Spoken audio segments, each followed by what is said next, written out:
The most sinister phone booth in history? Enter and never escape. 4 workers installed a brand new phone booth in a community open space. They secured it with thick iron screws, cleaned the glass, installed the phone, and finally opened the door before hurriedly leaving. Soon, a crowd gathered. Children on their way to school, white-collar workers rushing to the office, and nuns heading to church all passed by.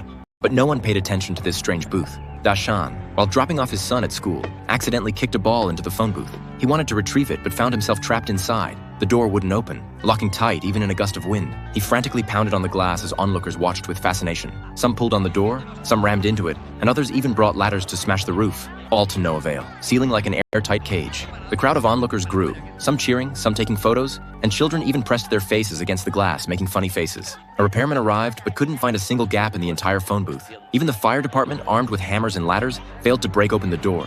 Just as everyone was at a loss, the workers who installed the phone booth in the morning suddenly returned. Instead of opening the door, they lifted the entire booth onto a truck.